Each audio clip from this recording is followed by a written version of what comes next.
तो हमारा जो टॉपिक है that is the molecular velocities and Maxwell distribution. Basically हम लोगों ने ये हमारा सेकंड, आपको स्क्रीन शेयर हो रही है? No ma'am. हाँ, लग रहा है क्योंकि सॉरी कर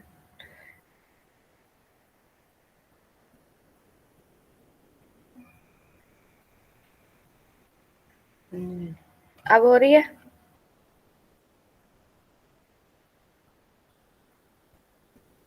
नो यस मैम। मैम। चलो, अभी नहीं, 1 सेकंड।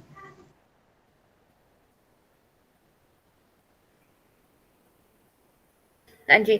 तो this is the second part of the content molecular velocities and Maxwell distribution velocities.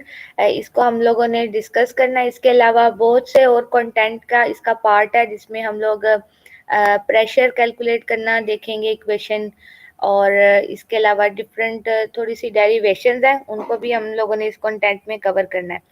तो लास्ट क्लास में हम लोगों ने मॉलिक्यूलर वेलोसिटीज वगैरह को डिस्कस किया था और kinetic molecular theory of gases को। Kinetic molecular theory of gases के कुछ पोस्टुलेट्स हैं जो हम सबको पता है, और इस काइनेटिक मॉलिक्यूलर थ्योरी की बेस के ऊपर डिफरेंट लॉज भी जो से हैं वो ड्राइव्ड हो चुके हैं गैस के रिलेटिव। ठीक है। अब जो मॉलिक्यूलर वेलोसिटीज हैं आपको पता है कि ये 3 तरह की हम लोगों ने डिस्क्राइब की हैं। एक हमारे पास एवरेज वेलोसिटी है, दूसरी मॉलिक्यूलर दूसरी रूट मीन स्क्वायर वेलोसिटी है, और जो तीसरी है वो मोस्ट प्रोबेबल वेलोसिटी है। अब इन तीनों वेलोसिटीज के नाम से ही इनकी डेफिनेशन, इनका जो मीनिंग है वो पता चल जाता है। जो हमारे पास एवरेज वेलोसिटी होती है वो क्या होती है? इट इज द एवरेज कि तमाम जो हमारे पास वेलोसिटीज हैं, जितने गैस के मॉलिक्यूल हैं, अगर उसमें तमाम की वेलोसिटी 1 बाय 1 आपको पता है, उन सबको टोटल करके टोटल नंबर ऑफ मॉलिक्यूल्स पे डिवाइड करें तो आपको मॉलिक्यूलर वेलोसिटी का पता, एवरेज वेलोसिटी का पता चल सकता है। इसके अलावा जो मैक्सवेल साइंटिस्ट हैं, इन्होंने बकायदा एक फार्मूला भी ड्राइव किया है जिसकी मदद से हम वेलोसिटीज को कैलकुलेट कर सकते हैं। इसके अलावा जो हमारे पास दूसरी वेलोसिटी है वो मोस्ट प्रोबेबल वेलोसिटी है। तो नहीं, रूट मीन स्क्वायर वेलोसिटी है। रूट मीन स्क्वायर वेलोसिटी जो सी है वो एवरेज वेलोसिटी से ही रिलेट करती है। You just take the square of the every molecule speed then taking by divide by total number of molecule under root लें तो आपको उसकी वेलोसिटी का पता चल जाएगा। और जो लास्ट वन है वो मोस्ट प्रोबेबल वेलोसिटी है। मोस्ट प्रोबेबल, मोस्ट का मतलब है मैनी और प्रोबेबल का मतलब होता है कि चांसेस। तो अगर आप सपोज करें कि मैक्सिमम नंबर ऑफ मॉलिक्यूल ने जितनी वेलोसिटी गेन की है वो उसकी मोस्ट प्रोबेबल वेलोसिटी होती है। फॉर एग्जांपल, अगर आपके पास एक गैस है और उसके 100 मॉलिक्यूल्स है, जिसमें से 60 मॉलिक्यूल की जो स्पीड है वो 500 मीटर पर सेकंड है, तो जो 60 मॉलिक्यूल है वो मेजर पोर्शन है। तो जो मेजर पोर्शन मॉलिक्यूल का जितनी वेलोसिटी अडॉप्ट करेगा उसको हम क्या कहते हैं? It is the most probable velocity. और इन सब के बकायदा फार्मूलाज है जिसको हम लोगों ने देखा हुआ है, ड्राइव किया है, इक्वेशन हमारे पास बकायदा है। और एक और बात है यहाँ पे इम्पोर्टेंट, ये जो फार्मूलाज है इसको के अंदर वैल्यू पुट करके भी वैल्यू आ सकती है, और हम सिंपली एवरेज फार्मूले के अकॉर्डिंग भी कर सकते हैं। अब आप लोगों को एक असाइनमेंट दी गई थी जिसमें यूजली आप लोगों को वेलोसिटीज को ही कैलकुलेट करना था। ठीक है। एक बात यहाँ पे जो इम्पोर्टेंट मैं बताऊँ, कुछ बच्चों ने क्वेश्चन भी ड्यूरिंग असाइनमेंट किया था कि वहाँ पे जी हम एवरेज वेलोसिटी यूज करें या root mean square velocity use करें। फर्स्ट थिंग, एक बात आप लोगों ने हमेशा याद रखनी है, आपको अगर समझ नहीं आ रही आपने कौन सी वेलोसिटी यूज करनी है, you can use any of the velocity. कोई भी वेलोसिटी आप यूज कर सकते हैं और डेफिनेटली आपका आंसर डिफरेंट आएगा। अगर एक स्टूडेंट एवरेज वेलोसिटी यूज कर रहा है उसका आंसर कुछ आएगा, अगर एक रूट मीन स्क्वायर यूज कर रहा है उसका आंसर कुछ आएगा, but your answer will be same. अगर आप क्या करें, आप अपने रिस्पेक्टिव आंसर को जो कंपैरिजन टर्म्स हैं उनके साथ मल्टीप्लाई कर दे तो आपके आंसर सेम आ जाएंगे। ठीक है। तो अगर आपको किसी तरह की कंफ्यूजन होती है कि you are doing which one velocity you are using, वैसे तो आप कोई भी वेलोसिटी के साथ सॉल्व कर देंगे। अगर आपको समझ नहीं आ रहा तो डेफिनेटली अगर आप रूट मीन स्क्वायर यूज कर रहे हैं आप उसका फॉर्मूला यूज करेंगे। एवरेज वेलोसिटी का पर्टिकुलर फार्मूला है, मीन रूट मोस्ट प्रोबेबल का पर्टिकुलर फार्मूला है। आप कोई भी फार्मूला यूज करें आपके आंसर वेरी करेंगे। फर्स्ट थिंग, ठीक है। लेकिन अगर आप कहते हैं कि आपका आंसर सेम ही आना चाहिए सबका और आप लोगों ने डिफरेंट, तो आप क्या करें, सिंपली इनकी जो रिलेटिव कंपैरेटिवली टर्म्स है उनके साथ इनको मल्टीप्लाई कर दें। उस मल्टीप्लिकेशन की वजह से अगर तो आपके आंसर सेम आ रहे हैं तीनों फार्मूला यूज करने से, तो इसका मतलब है कि आपका जो आंसर है वो बिल्कुल करेक्ट है, ठीक है। पहली बात ये, तो इस चीज से कंफ्यूज होने की भी जरूरत नहीं है कि हम लोग क्या करें, कौन सा फार्मूला यूज करें, एवरेज करें या रूट मीन स्क्वायर। वैसे जो यूजली हम लोग यूज करते हैं ना, वो रूट मीन स्क्वायर्स को यूज करते हैं, ठीक है। लेकिन फिर भी अगर कोई किसी को किसी तरह की प्रॉब्लम है कि either we are using the average या क्या करें, तो आप वो भी यूज कर सकते हो, उसमें भी कोई प्रॉब्लम नहीं है। जस्ट आप क्या करें, अगर उसका आंसर आ गया है, उसके उसके रिलेटिव जो कंपैरिजन टर्म्स हैं उनके साथ मल्टीप्लाई करें, तो आपको तीनों वेलोसिटीज के जो फार्मूलाज हैं वो क्या होंगे, वो सेम मिलेंगे, ठीक है। अच्छा जी, दूसरी बात, इधर अभी एक स्टूडेंट भी क्वेश्चन पूछ रही हैं कि क्या मैथ्स को किलोग्राम में कन्वर्ट करना जरूरी है, तो answer is yes, it is necessary. Why it is necessary, पहले हम ये बात डिस्कस कर चुके हैं कि हमारे पास, अगर आप ये, आपको स्क्रीन पे फॉर्मूलाज भी नजर आ रहे हैं, हमारे पास तीन तो चीजें हैं जिनको फाइंड आउट करना है। एक हमारे पास आर है, that is the general gas constant. एक हमारे पास टेम्परेचर है टी, और तीसरा है मॉलिक्यूलर मास। अब जब आप लोगों को कोई भी चीज कैलकुलेट करनी है, आपको इन तीन चीजों की रिक्वायरमेंट है। ये तीनों जो चीजें हैं इनके एक बकायदा यूनिट्स हैं, ठीक है। कुछ एसआई यूनिट्स भी होते हैं, कुछ नॉन एसआई यूनिट्स भी हैं। लेकिन मॉलिक्यूलर वेलोसिटी कैलकुलेट करते वक्त हम जो आर की वैल्यू पुट कर रहे हैं, आपको पता है जनरल गैस कांस्टेंट में आर के अंदर डिफरेंट वैल्यूज है, ठीक है। लेकिन हम लोग यहाँ पे इसकी कौन सी वैल्यू पुट करते हैं, यहाँ पे हम इसकी वैल्यू पुट कर रहे हैं एसआई यूनिट की, ठीक है। और according to SI unit, what will be the value of R, it is 8.314 into 10 raise power, नहीं 10 रेज पावर नहीं है, 8.34 है। और इसके साथ इसके यूनिट है, और इसका यूनिट क्या होता है, इट्स यूनिट विल बी मोल पर स्क्वायर पर मीटर। तो यहाँ पे हम उसकी एसआई यूनिट वैल्यू यूज कर रहे हैं। सिमिलरली जो हमारे पास टेम्परेचर है, इसका एसआई यूनिट क्या है, टेम्परेचर का जो एसआई यूनिट है वो हमारे पास केल्विन है। और जो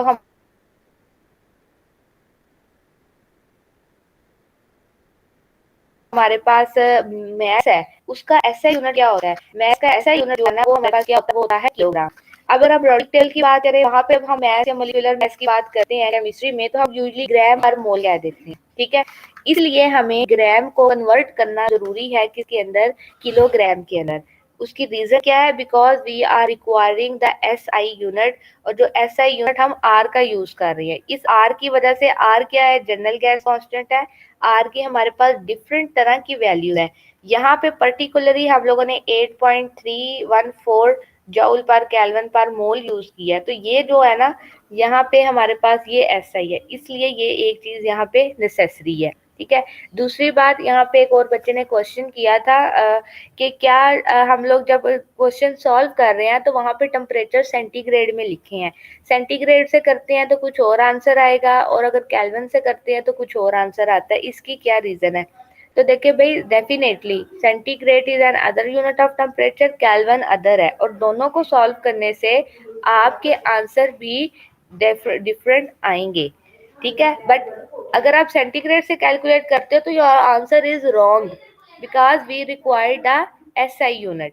तो जो एसआई यूनिट है वो उसका केल्विन है, तो आपको यूजली जो टेम्परेचर है वो दिया सेंटीग्रेड में ही जाता है। यू हैव टू ऐड 273, अगर आप उसके अंदर 273 ऐड करेंगे तो आपका वो केल्विन टेम्परेचर बनेगा, और देन उसको आप यूज करके कोई भी आंसर को फाइंड आउट कर सकते हैं, ठीक है। तो ये तो कुछ इंफॉर्मेशन थी आपके असाइनमेंट के अकॉर्डिंग जी। आज हम जो देखेंगे वो हम करते हैं कि Maxwell distribution of the molecular speed. आपको मैम पता है ये कि लास्ट वाली स्लाइड ओपन करना, ये रिलेशन का थोड़ा बता दें। जी जी, इसमें क्या बता दूं, मैम पूछें। ये यूआरएमएस और जो मोस्ट प्रेफर्ड वेलोसिटी, इनके दरमियान रिलेशन 1.24 का होता है। मतलब अगर हम यूआरएमएस को मल्टीप्लाई करें 1.224 से, तो हमारे पास मोस्ट प्रोबेबल वेलोसिटी आ जाती है, ऐसे ही है। हाँ जी ऐसे ही है। और अगर आप URMS की वैल्यू को 1.128 से मल्टीप्लाई कर दें तो एवरेज वेलोसिटी आ जाएगी। ओके मैम, अगर हम एवरेज वेलोसिटी और मोस्ट प्रोबेबल वेलोसिटी के दरमियान रिलेशन देखना हो तो फिर? आप उनकी रेशियो फाइंड आउट, इनकी कितनी रेशियो बनती है, 1.128 है ना और 1.224 है, तो इसमें कुछ पॉइंट्स में आंसर निकलेगा, इसकी रेशियो सॉल्व करके देख ले। देखो ना 1.128 है और दूसरा 1.224 है, तो डिफरेंस कहाँ आएगा, 0.112 आएगा शायद। 4 मैम। Okay ma'am. इसका पॉइंट में आंसर आ जाएगा ना। तो इसको आंसर कोई भी आए, आप लोग उसको उसकी कर ले कंपैरिजन से, तो आंसर सेम आ जाता है। अगर यहाँ पे ये जो कंपैरिजन लिखा हुआ है आप इसको मल्टीप्लाई सिंपली कर लें, लेकिन ना मैं आपको बता रही हूँ कि यूजली आपको अगर क्वेश्चन आता है ना तो आप इसको प्रेफर करते हो, उसकी वजह क्या है, क्योंकि ये 1 के इक्वल है। तो जो मोस्ट यूज करते हैं ना वो RMS को ही आप यूज कर सकते हैं, ठीक है। अच्छा, Maxwell distribution, Maxwell distribution of molecular speed, Maxwell कौन था भाई, आप सबको पता है, मैक्सवेल बोल्ट्जमैन, बल्कि बोल्ट्जमैन भी थे, not only the Maxwell, Boltzmann and Maxwell दो साइंटिस्ट है जिन्होंने मिलके मॉलिक्यूलर स्पीड्स के ऊपर काम किया था। और उसके बाद उन्होंने हमें एक मॉलिक्यूलर डिस्ट्रीब्यूशन कर्व दिया था जिसको हम लोग वेलोसिटी डिस्ट्रीब्यूशन कर्व का नाम भी या मैक्सवेल डिस्ट्रीब्यूशन कर्व का नाम भी देते हैं, ठीक है। आपको पता है कि जो हमारे पास गैस के मॉलिक्यूल होते हैं वो नंबर ऑफ मॉलिक्यूल्स होते हैं और वो रैंडमली स्पीड में मूव करते हैं और उनकी बहुत रैपिड स्पीड होती है। अब एक गैस का मॉलिक्यूल है, उसके पास दो चीजें हैं, एक तो एनर्जी है और एक स्पीड है, और दोनों जो चीजें हैं वो एक दूसरे से थोड़ी डिफरेंट है। स्पीड क्या होती है, स्पीड होती है जो उसकी मूवमेंट की एबिलिटी है, और स्पीड को ही हम वेलोसिटी कहते हैं, कि जो उसकी मूवमेंट है, जो उसकी मूव करने की एबिलिटी है उसको हम स्पीड कहते हैं। और एनर्जी क्या है, उस वक्त उसके पास जो पावर है, ठीक है। तो जो एनर्जी होती है, काइनेटिक एनर्जी, जो मॉलिक्यूल्स की, गैस के मॉलिक्यूल्स की होती है, वो एक पर्टिकुलर टेम्परेचर पे कांस्टेंट होती है, ठीक है। ये तो kinetic molecular theory of gases का पोस्टुलेट भी है कि जो एवरेज काइनेटिक एनर्जी होती है किसी भी मॉलिक्यूल के, वो डायरेक्टली प्रोपोर्शन होती है टेम्परेचर के। As you increase the temperature energy will be increase, ठीक है। लेकिन एक पर्टिकुलर टेम्परेचर, अगर हम रूम टेम्परेचर की बात करते हैं, वहां पे तमाम के तमाम गैस के मॉलिक्यूल की एवरेज काइनेटिक एनर्जी तो सेम हो सकती है, लेकिन उनकी स्पीड सेम नहीं होती। उसकी क्या वजह है, उनकी वेलोसिटी सेम क्यों नहीं होती, क्योंकि कुलियन होती है, जो मॉलिक्यूल होते हैं गैस के वो आपस में भी कुलियन करते हैं, और जो वॉल, कंटेनर की वॉल होती है उसके साथ भी कुलियन करते हैं। और जो कुलियन होती है ये परफेक्टली इलास्टिक होती है, यानी कि यहाँ पे कोई एनर्जी लॉस नहीं होता। तो फिर उसकी वजह से क्या होता है, जैसे वो कुलियन होती है, हीटिंग होती है, वहां पे मॉलिक्यूल की स्पीड जो होती है वो चेंज हो जाती है, एक बात। दूसरे नंबर पे, अगर आपके पास गैस के मॉलिक्यूल है और मैं आपसे कहती हूँ कि मुझे एक मॉलिक्यूल की स्पीड बताओ, it is never possible, you have to determine the only individual molecular speed. एक गैस के मॉलिक्यूल की हम स्पीड फाइंड आउट कभी नहीं कर सकते। अगर मैंने आपको 1 मोल ऑफ गैस का भी कह दिया है, तो आप ये देखें कि 1 मोल के अंदर भी 6.022 इंटू 10⁻23 पार्टिकल, 23 मॉलिक्यूल मौजूद है। तो इतने सारे 1 मोल के अंदर इतने सारे प्रेजेंट है, और अगर हमारे पास कोई जरा कोई रैंडमली कोई बड़ा अगर वॉल्यूम हो जाए तो हम वहां पे क्या करेंगे, इसलिए इंडिविजुअल मॉलिक्यूल की स्पीड करना तो मुश्किल है। इसके लिए फिर हमने क्या करते हैं, इसके लिए हम लोगों ने एक, हमने क्या, बल्कि मैक्सवेल डिस्ट्रीब्यूशन जो लॉ के अकॉर्डिंग, मैक्सवेल और बोल्ट्जमैन के मुताबिक उन्होंने नंबर ऑफ मॉलिक्यूल्स को इंडिविजुअल करने के बजाय उनका एक फ्रैक्शन बना दिया है, ठीक है। फ्रैक्शन का क्या मतलब है कि रेंज बना दी है, ठीक है। रेंज, एक पर्टिकुलर रेंज बना दिया, जैसे फॉर एग्जांपल हम कहते हैं कि 0 से 5, 5 to 10, एक पर्टिकुलर इंटरवल के साथ एक रेंज बना दी है। अब उस रेंज के अंदर मॉलिक्यूल फॉल करेंगे, जारी बात है। अब वो जो रेंज है वो according to the number of molecules है, तो जितने जिस फ्रैक्शन की जितनी वेलोसिटी होगी, तमाम के तमाम मॉलिक्यूल उस पर्टिकुलर फ्रैक्शन के अंदर फॉल कर जाएंगे। उस फॉल करने की वजह के बाद अगर उनकी वेलोसिटी को देखा तो हमारे पास एक यू कर्व आता है। ये जो कर्व है इसको मैक्सवेल बोल्ट्जमैन डिस्ट्रीब्यूशन कर्व का नाम भी दिया जाता है। इसके एक्स एक्सिस पे हमारे पास स्पीड है और जो इसका वाई एक्सिस है, यहाँ पे हम नंबर ऑफ मॉलिक्यूल तो ले रहे हैं but not the individual molecule, बल्कि हम लोग क्या ले लेते हैं, उसका फ्रैक्शन ले लेते हैं, फ्रैक्शन ऑफ मॉलिक्यूल। यानी कि फ्रैक्शन का मतलब है कि एक रेंज मॉलिक्यूल की डिस्क्राइब कर दी गई है। अब उस रेंज के हिसाब से जब ये एक प्लॉट ड्रॉ किया है, इस प्लॉट को अगर आप देखें, ये एक बेल शेप्ड प्लॉट है। जितना एरिया इस प्लॉट ने कवर किया है, ठीक है, यहाँ पे ये जो एरिया हमें दरमियान में नजर आ रहा है, ये क्या है, ये तमाम की तमाम प्रोबेबिलिटी है वेलोसिटीज की। यानी कि जितने भी नंबर ऑफ मॉलिक्यूल है, जितने भी नंबर ऑफ मॉलिक्यूल एक गैस के अंदर प्रेजेंट है, उसकी जो स्पीड है, वो उसके चांसेस क्या है, वो इस एरिया के अंदर अंदर है। यानी कि ये उसकी प्रोबेबिलिटी है। जैसे हम कहते हैं कि प्रोबेबिलिटी जो इलेक्ट्रॉन की प्रोबेबिलिटी है, इसी तरह ये वेलोसिटीज की प्रोबेबिलिटी है कि तमाम के तमाम मॉलिक्यूल, जितने भी गैस के मॉलिक्यूल हैं, उन सब की जो पर्टिकुलर स्पीड है, जो पर्टिकुलर वेलोसिटी है, वो इस एरिया के अंदर कहीं ना कहीं मौजूद होगी। Either it will be the average कह ले, मॉलिक्यूलर मोस्ट प्रोबेबल कह ले, या रूट, जो भी वेलोसिटी है, ये जैसी भी वेलोसिटी है, वो तमाम की तमाम इस एरिया के अंदर प्रेजेंट है। अब इसको अगर हम रिलेट करते हैं वाई एक्सिस से, जो कि हमारे पास फ्रैक्शन है नंबर ऑफ मॉलिक्यूल का, ठीक है। अब यहाँ पे हमारे पास फ्रैक्शन है, अगर मैं ये वाला पॉइंट कंसीडर करूं, ठीक है, और यहाँ से इसको देखें, तो देखें ये वो मॉलिक्यूल मेरे पास, यहाँ पे वो फ्रैक्शन आएगा जिसकी क्या होगी, स्पीड सबसे ज्यादा है। यहाँ पे इसको अगर मैं एक लाइन ड्रॉ कर लूं, ये देखें, यहाँ पे जो पर्टिकुलर स्पीड की वैल्यू होगी, सपोज कर लो हम कह देते हैं कि यहाँ पे 500 मीटर पर सेकंड है, तो मैम ये वो, जी जी। मैम ने स्पीड तो हमने एक्स एक्सिस पे मतलब रखी हुई है ना, कि जैसे एक्स एक्सिस में राइट साइड पे मूव करेंगे स्पीड इंक्रीज होगी, तो मतलब जो एंड पे मॉलिक्यूलर स्पीड तो सबसे ज्यादा उनकी नहीं होगी। क्या कह रहे हैं आप, स्पीड? मैम जी आप हमने कहा है ना कि जो मॉलिक्यूल की वेलोसिटी या स्पीड है वो हमने एक्स एक्सिस पे रखी हुई हाँ, है। नहीं तो नहीं, जैसे मैं आपको ये कह रही हूँ कि यहाँ,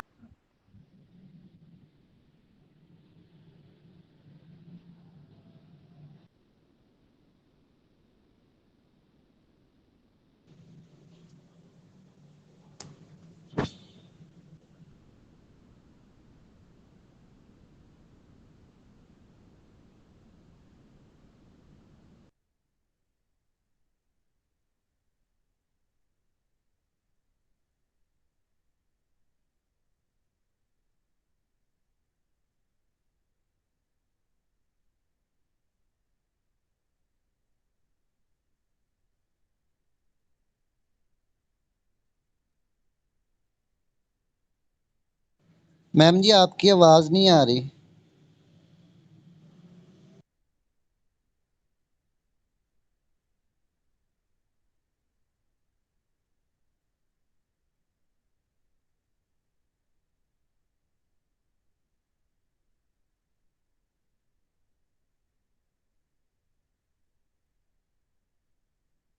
और एक्स मैम एक्सिस पे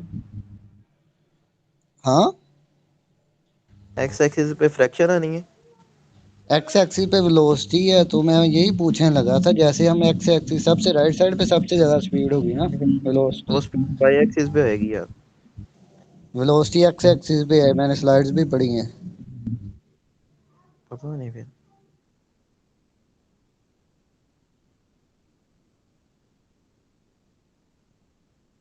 फर्स्ट ईयर फिजिक्स की बुक पढ़ी है तेरे पास?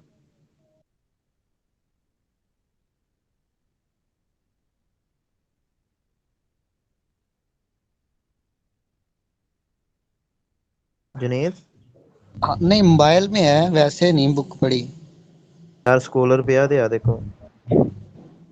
हाँ स्कॉलर है। हाँ ਉਹਦਾ ਲਾਸਟ ਚੈਪਟਰ ਕੱਢ ਕੇ ਦੇਖ, ਉਹਦੇ ਵਿੱਚ ਜਦੋਂ ਐਵਰੇਜ ਰੂਟ ਮੀਨ ਸਕੁਅਰ ਵੈਲੋਸਿਟੀ ਕੈਲਕੂਲੇਟ ਨਹੀਂ ਸੀ ਕਰੀ ਦੀ। चल मैम ने एक्सप्लेन कर ही देना है ना।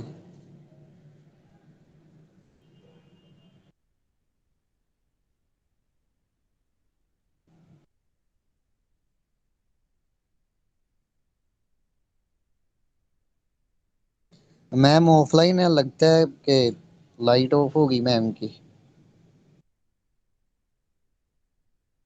मैम की लाइट ऑफ नहीं हुई, मैम की तरफ लाइट ऑफ हो गई है।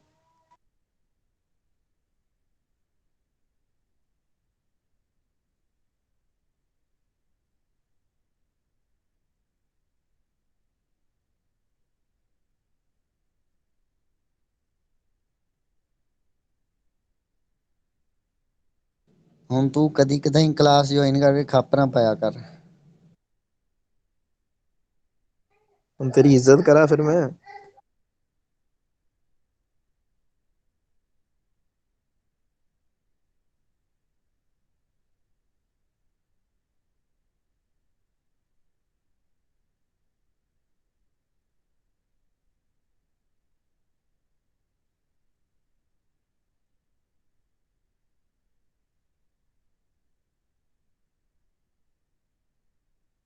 मैम ऑनलाइन हो गई है, अभी क्लास ज्वाइन कर लेंगी।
हाँ जी, क्लास ही लेफ्ट हो गई थी। एनी हाउ, हाँ जी, कहाँ तक पहुँच गए थे हम? मैम स्पीड मैम की जी कोई वही बात हम्म, स्क्रीन प्रेजेंट भी नहीं हो रही। नहीं हो रही? हो रही है। मैम अब हो रही है। अच्छा, ठीक है, कहाँ तक इसको लास्ट वाली देखा? स्लाइड पे थे मैम, इससे पहले। हम्म?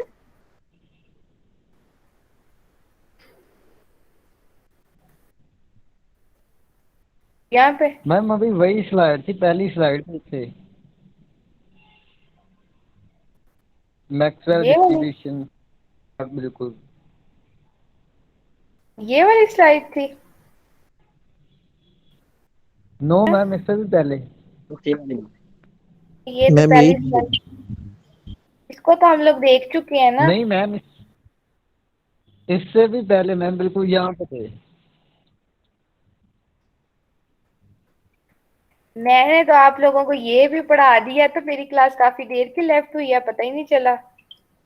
मैम नेक्स्ट है इससे। मैंने फौरन नेक्स्ट जो मैसेज कर ग्राफ दिया था पढ़ा रहे आपको। थे हाँ, मैम मैम, ग्राफ इससे देख नेक्स्ट रहे जो हैं। ग्राफ पढ़े थे उधर ही। ये वाला? मैम इससे पीछे जो स्लाइड है वो वाला ग्राफ पढ़ रहे थे। ये ये है मैम। ये नहीं हमने पढ़ा। मैम ये पढ़ लिया, इससे आगे ग्राफ डिस्कस कर रहे थे लास्ट पे, ये वाला ग्राफ। अच्छा, चलें, ठीक है, कोई बात नहीं, हम दोबारा से देख लेते हैं। जी, ये मैक्सवेल डिस्ट्रीब्यूशन का जो ग्राफ है, इसका अब हमें पता चल ही गया कि ये हमें क्या बताता है। बेसिकली ये हमें फ्रैक्शन ऑफ मॉलिक्यूल्स की डिफरेंट वेलोसिटीज बताता है। और इस ग्राफ के अंदर आप देखें कि ये जो हमारे पास पीक पॉइंट है, ये हमें क्या बताएगा? ये मोस्ट प्रोबेबल वेलोसिटी बताएगा, मोस्ट प्रोबेबल वेलोसिटी। ठीक है, इसको आप पर्टिकुलर एक्स एक्सिस पे इनके टेंजेंट ड्रा करते जाएं। जिस फ्रैक्शन का टेंजेंट एक्स एक्सिस के अकॉर्डिंग ड्रा करेंगे, आपको पर्टिकुलर मॉलिक्यूल के जो फ्रैक्शन है उनकी पर्टिकुलर स्पीड पता चल जाएगी। ठीक है, यही बात है कि जो कर्व है वो क्या क्रॉसपॉन्ड करता है मोस्ट प्रोबेबल वेलोसिटी को, क्योंकि वो सबसे जो पीक पे जो हमारे पास एक पॉइंट है वो उसकी मोस्ट प्रोबेबल वेलोसिटी है।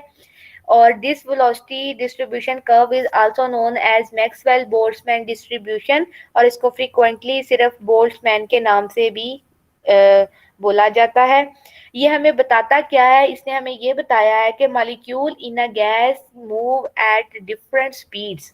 ठीक है, and second thing is the Maxwell distribution show the fraction of molecule that are moving at a particular speed. बिल्कुल, ये बात हमें पता चल चुकी है कि हम लोगों बजाय इसके कि एक एक मॉलिक्यूल की स्पीड फाइंड आउट करें, इन्होंने एक फ्रैक्शन ऑफ मॉलिक्यूल बना दिया था, और वो फ्रैक्शन ऑफ मॉलिक्यूल की पर्टिकुलर स्पीड हम मैक्सवेल डिस्ट्रीब्यूशन कर्व के जरिए फाइंड आउट कर सकते हैं। थर्ड थिंग है, जो मैक्सवेल डिस्ट्रीब्यूशन, ये जो हमारे पास कर्व है ये शिफ्ट होता है, इसकी शेप चेंज होती है। रहेगा ये बेल शेप्ड ही, लेकिन इसके अंदर जो एरिया है जिसको हम बात कर रहे हैं कि ये प्रोबेबिलिटी है एरिया की फाइंड होने की, वो जो पर्टिकुलर एरिया है, जो वो कर्व है, जो बेल की शेप है, वो चेंज हो सकती है एट हाई टेम्परेचर। ठीक है, इसके बाद हम नेक्स्ट देखेंगे कि what is the effect of temperature and what is the effect of mass on the Maxwell distribution velocity curve. इसके बाद भी हमारे पास मैक्सवेल बोल्ट्जमैन स्पीड डिस्ट्रीब्यूशन के अकॉर्डिंगली एक लॉ है। ये इस लॉ की एक फाइनल एक्सप्रेशन है। ठीक है, अब ये जो लॉ का फाइनल एक्सप्रेशन है इसको बकायदा ड्राइव किया गया है। इसमें आप देखें कि हमारे पास लेफ्ट हैंड साइड पे क्या है? चेंज इन वेलोसिटी है। ठीक है, और इसके दो पार्ट हैं, एक हमारे पास एक्सपोनेंशियल पार्ट है और जो हमारे पास दूसरा नॉर्मल पार्ट है। इस फर्स्ट पार्ट के अंदर जो पहला फैक्टर है, इसके अंदर हमारे पास वेलोसिटी कांस्टेंट है, सॉरी वेलोसिटी है, और बाकी तमाम के तमाम जो डिजिट्स हैं या तमाम जो फैक्टर्स हैं वो हमारे पास उनकी पर्टिकुलर वैल्यूज होती है। और जो हमारे पास दूसरा एक्सपोनेंशियल फैक्टर है, अब हम लोगों ने यहाँ पे इस एक्सपोनेंशियल फैक्टर और दूसरा फैक्टर जो मैक्सवेल बोल्ट्जमैन लॉ है, इसके इस पे जो फाइनल एक्सप्रेशन है उसके रिजल्ट को देखने के बेसिकली हमें ये बताता क्या है। ठीक है, तो Maxwell Boltzmann distribution law molecular velocities के अकॉर्डिंगली ये जो फाइनल एक्सप्रेशन है, this is the final expression, और ये बकायदा ड्राइव किया गया है। ये कैसे ड्राइव किया गया है इसको हम डिस्कस यहाँ पे नहीं कर रहे, अभी हमारा उस चीज से कंसर्न नहीं है, we just talking about its result. तो अकॉर्डिंग टू द रिजल्ट की जो मैक्सवेल डिस्ट्रीब्यूशन लॉ वेलोसिटी है, इसके दो फैक्टर्स हैं and both factors are opposing to each other. दोनों फैक्टर एक दूसरे से अपोज करते हैं, ठीक है। फर्स्ट वन फैक्टर को अगर आप देखें तो यहाँ पे हमारे पास जो चीज है वो तमाम की तमाम चीजें कांस्टेंट है, but only we are having the v square that is the velocity factor. So this velocity factor favor the presence of molecule that having the high velocities, and it is responsible for the fact that there are few molecules that having the zero velocity. तो ये हमें क्या बताता है, ये हमें ये बताता है कि जो पहला फैक्टर है वो फेवर उन फ्रैक्शन ऑफ मॉलिक्यूल को करता है जिनकी वेलोसिटी हमारे पास ज्यादा है, जबकि वो हमें ये अगर वो ये कह रहा है कि उनको फेवर कर रहा है जिनकी मॉलिक्यूलर वेलोसिटी ज्यादा है, तो इसका क्या मतलब है कि there are lesser molecule that having the velocity that equal to zero, ठीक है। और इसी तरह जो हमारे पास दूसरा फैक्टर है एक्सपोनेंशियल फैक्टर, ये किसको फेवर करता है, ये फेवर करता है लो वेलोसिटीज को, और इसके अकॉर्डिंगली कि वो तमाम मॉलिक्यूल फेवरेबल होंगे ऐसा फ्रैक्शन मॉलिक्यूल का जिनकी वेलोसिटी कम है, that having the favourable velocities, और ऐसे तमाम मॉलिक्यूल, और ये रिस्पॉन्सिबल है सिर्फ तमाम थोड़े मॉलिक्यूल जिनकी हाई वेलोसिटी है। तो डेफिनेटली ये दोनों एक दूसरे से अपोजिट हैं। पहला फैक्टर फेवर करता है हाई वेलोसिटी को, और जो दूसरा फैक्टर है वो फेवर करता है किसको, लो वेलोसिटी को। अगर पहला फैक्टर हाई वेलोसिटी को फेवर कर रहा है तो इसका मतलब है ये ऐसे मॉलिक्यूल जिनकी वेलोसिटी बहुत कम है उनको इतना फेवर नहीं करेगा, उनको लिमिट करेगा। लेकिन अगर एक्सपोनेंशियल फैक्टर डोमिनेट है, इसका क्या मतलब है, ये फेवर कर रहा है ऐसे तमाम मॉलिक्यूल्स को जिनकी जो वेलोसिटी है वो हमारे पास क्या है, जिनकी वेलोसिटी हमारे पास लो है, और ये लिमिट्स कर रहा है ऐसे फ्रैक्शन ऑफ मॉलिक्यूल्स को जिनकी वेलोसिटी हाई है, ठीक है। ये सिर्फ हमने यहाँ पे उसका रिजल्ट डिस्कस किया है, इसको बकायदा तौर पे भी आपका ये बकायदा लॉ है जिसके अंदर इसकी डेरिवेशन है, और इसको ये ऐसा कब फर्स्ट फैक्टर की कंडीशन सेटिस्फाइड होंगी और कब एक्सपोनेंशियल पावर डोमिनेट करेगा, कब इसकी कंडीशन सेटिस्फाइड होंगी, ये तमाम चीजें हम लोग नेक्स्ट लेक्चर में डिस्कस करेंगे मैक्सवेल बोल्ट्जमैन लॉ के अंदर, ठीक है। यहाँ पे सिर्फ हम लोग ने सिर्फ इसके रिजल्ट को देखा है कि ये एक्चुअली इसके फैक्टर्स हमें बताते क्या है, लेकिन डेफिनेटली अगर हम कह रहे हैं कि पहला फैक्टर हाई वेलोसिटी को फेवर करता है और दूसरा फैक्टर लो वेलोसिटी को, तो ये कब करेगा, उसके लिए कौन सी कंडीशन जरूरी है, ठीक है। उसके लिए हमारे पास जो कंडीशन जरूरी है वो क्या है वो हम डिस्कस करेंगे जब हम लोग मैक्सवेल डिस्ट्रीब्यूशन लॉ को डिटेल से स्टडी करेंगे। अच्छा जी, ये हमारे पास मैक्सवेल डिस्ट्रीब्यूशन कर्व है, ठीक है। इस कर्व के अकॉर्डिंग आप देखें हमारे पास हमें यहाँ पे पता चल रहा है कि इस कर्व को in the case of 3 different velocities 3 different speeds के अकॉर्डिंगली अगर हम अरेंज करें तो आप देख सकते हैं जो ये पहला कर्व है, ठीक है, इसकी वैल्यू हमारे पास सबसे ज्यादा आई है, उसके बाद average velocity and then the root mean square velocity. तो एक बात अंडरस्टूड है कि देखें एवरेज का तो मतलब ही होता है कि मिड, डेफिनेटली इसकी वैल्यू हमेशा मिड में आएगी। मोस्ट प्रोबेबल वेलोसिटी हमारे पास हमेशा सबसे ज्यादा ही होगी, उसकी रीजन है, उसकी क्या रीजन है, उसकी रीजन ये है कि मोस्ट प्रोबेबल है, यानी कि जितने ज्यादा नंबर ऑफ मॉलिक्यूल ने अटेन किया होगा तो उसकी वेलोसिटी यानी यहाँ पे हमारे पास फ्रैक्शन है उसकी वेलोसिटी ज्यादा ही आएगी। इसी तरह रूट मीन स्क्वायर वेलोसिटी को अगर फाइंड आउट करना है सिंपली उसका जो टेंजेंट ड्रा करेंगे तो हमारे पास फ्रैक्शन ऑफ मॉलिक्यूल्स की पर्टिकुलर स्पीड को आप लोग क्या करते हो, फाइंड आउट कर सकते हो। किसी भी फ्रैक्शन ऑफ मॉलिक्यूल का मतलब है रेंज ऑफ मॉलिक्यूल की, यहाँ पे हम लोग बात इंडिविजुअल मॉलिक्यूल की नहीं बल्कि range of molecule fraction of molecule की कर रहे हैं। अच्छा जी, यहाँ पे जो आगे इम्पोर्टेंट पॉइंट है that is the effect of temperature on the Maxwell distribution कि what is the effect of temperature so as you know that temperature और काइनेटिक एनर्जी, इनका आपस में क्या रिलेशन है? टेम्परेचर और काइनेटिक एनर्जी का जो आपस में रिलेशन है वो हमारे पास डायरेक्ट रिलेशन है, ठीक है। As you increase the temperature, as a result what happen, the average kinetic energy is increased.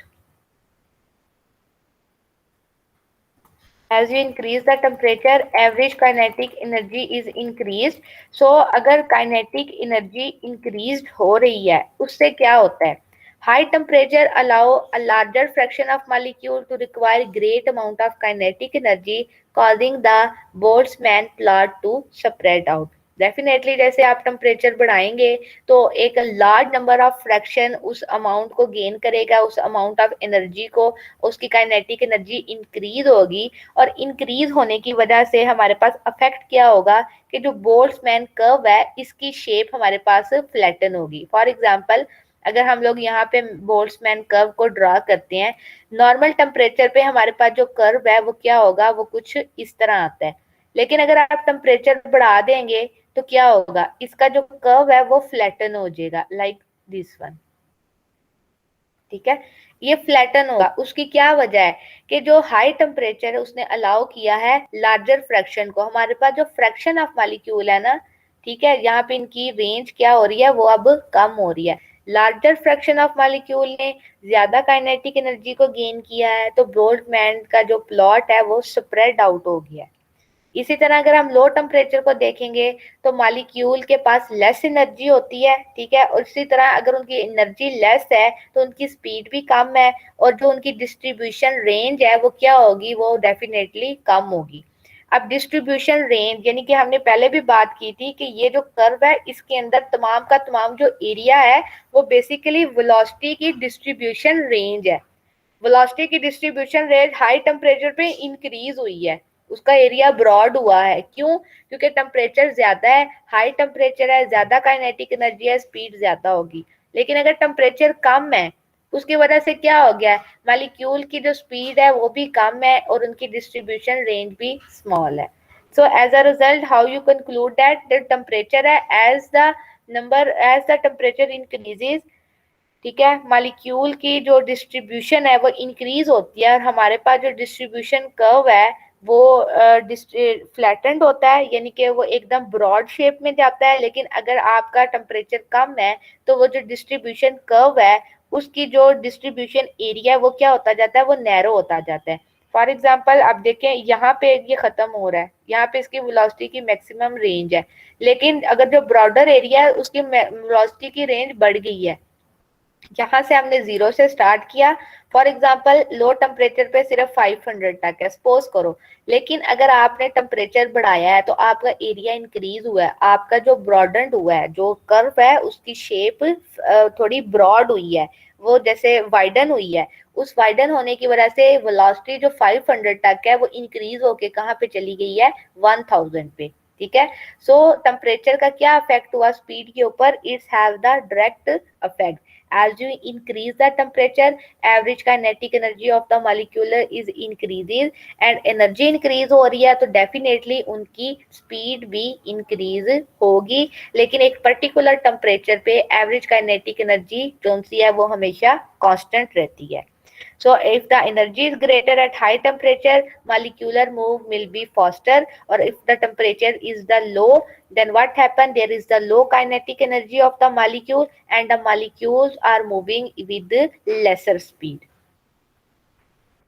ये एक ग्राफ है जिसको इफेक्ट ऑफ टेम्परेचर को इस ग्राफ की मदद से भी एक्सप्लेन किया गया है। आप देखें कि हमारे पास 3 डिफरेंट तरह के जो उनसे हैं वो हमारे पास ग्राफ आ रहे हैं, एक रेड कलर का है, एक ब्लू कलर का है और एक ग्रीन कलर का है। तीनों जो ग्राफ हैं तीनों के अंदर जो टेम्परेचर डिफरेंस आ रहा है, ठीक है, एक है 100 केल्विन, 200 केल्विन एंड 400 केल्विन। अब देखें 100 केल्विन कम टेम्परेचर है तो इसकी जो मैक्सिमम स्पीड है वो यहाँ पे फॉल कर रही है। फॉर एग्जाम्पल ये जो 0 से कंसीडर करते हैं यहाँ तक सपोज कर लो कि 300 मीटर पर सेकेंड है।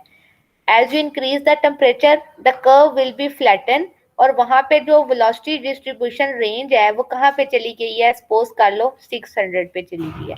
As you further increase in the temperature, the green curve is obtained, और उसका कर्व मजीद फ्लैटन हुआ है, मजीद डिस्ट्रीब्यूशन वेलोसिटी डिस्ट्रीब्यूशन इंक्रीज हुई है, तो टोटल वो जाके कहाँ पे फॉल कर रही है, बिल्कुल एंड पे यहाँ तक आ चुका है। सो हम लोग इसको कह देते हैं कि यहाँ पे क्या है, 900 मीटर पर second. So how you conclude the effect of the temperature?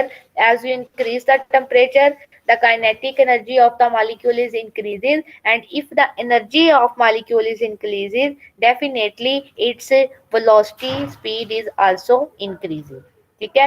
और व्हाट इज द इफेक्ट, और what is the effect of temperature on shape? तो अगर आपको पूछा जाए तो you have to draw on the curve, के जो कर्व है वो लो टेम्परेचर पे बिल्कुल एकदम इरेक्ट होते हैं, लेकिन as you increase the temperature the flatten, the curve will be flatten, the curve will be broader. Similarly last में हमारे पास है effect of the mass on the Maxwell distribution curve, के मैस का क्या इफेक्ट है। ठीक है, molecular, all the molecule have the same kinetic energy at the same temperature, so the fraction of molecule with high velocity will increase as m and molecular weight is decreases। ठीक है, एक बात, ये बात हमें पता है कि जो वेलोसिटी और मैस है इनका रिलेशन आपस में इनवर्स होता है, यानी कि जैसे जैसे मैस इंक्रीज होता है क्या होता है, वहां पे हमारे पास जो स्पीड है वो डिक्रीज होती जाती है। तो मैस और वेलोसिटी के दरमियान कौन सा रिलेशन है, इनवर्स रिलेशन है।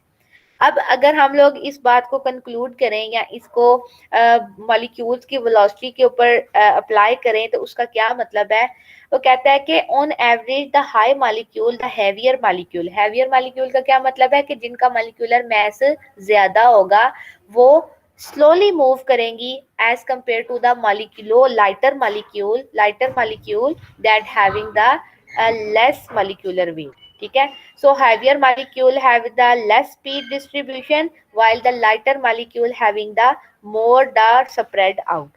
इसका क्या मतलब है, अगेन अगर आप लोग यहाँ पे एक कर्व ड्रॉ करो तो जो आपके लाइटर मॉलिक्यूल्स हैं उनके लिए आपका जो डिस्ट्रीब्यूशन कर्व है ना वो फ्लैटन जाएगा। क्यों? क्योंकि लाइटर मॉलिक्यूल है, मैस कम है, जिसका मैस कम होता है उसकी वेलोसिटी क्या होती है, ज्यादा होती है। लेकिन अगर आपके पास कोई हैवियर मॉलिक्यूल है कि जिनकी मॉलिक्यूलर मैस ज्यादा है तो उनका जो कर्व है वो फ्लैटन नहीं होगा बल्कि आपका कुछ यूं आएगा। So this is for the heavier molecule and this is for the lighter molecule. Lighter molecular mean that having the low molecular mass and the heavier molecular mean that they are having the high molecular mass.